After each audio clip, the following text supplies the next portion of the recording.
السلام علیکم ورحمۃ اللہ وبرکاتہ۔ ابھی جانے گرامی، آج ہماری ویڈیو کا ٹائٹل ہے سورہ کہف کی تلاوت کرنے والا اور جہنم کے درمیان۔ اب سن لیجیے اس کو، اس کی فضیلتوں کو۔ حضرت ابن عباس رضی اللہ تعالیٰ عنہ سے روایت ہے کہ نبی کریم صلی اللہ علیہ وسلم نے فرمایا، سورہ کہف کا نام حائلہ ہے۔ یہ سورت اپنی تلاوت کرنے والے اور جہنم کے درمیان حائل ہو جائے گی۔ حضرت ابو سعید سے روایت ہے کہ جو جمعہ کے دن سورہ کہف پڑھتا ہے، جہاں وہ پڑھتا ہے وہاں سے خانہ کعبہ تک کی مسافت کو نور سے روشن کر دیتا ہے۔ اور ایک روایت میں ہے کہ جمعہ کے روز سورہ کہف کی تلاوت دوسرے جمعہ تک کے گناہوں کا کفارہ ہے۔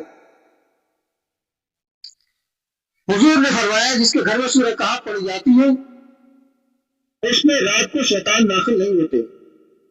تو یہ فضیلتیں ہیں، یہ فائدے ہیں سورہ کہف کی تلاوت کے۔ راضی ہے، اس کو اپنے عمل میں لائیں۔ ویڈیو اگر اچھا لگا ہے تو لائک کمنٹ کریں، شیئر کریں۔ بن رہے ہمارے ساتھ، جلد حاضر ہوں گے اچھی سی تعلیمات اور معلومات کے ساتھ۔ تب تک کے لیے اجازت چاہتے ہیں، شکریہ۔ السلام علیکم ورحمۃ اللہ وبرکاتہ۔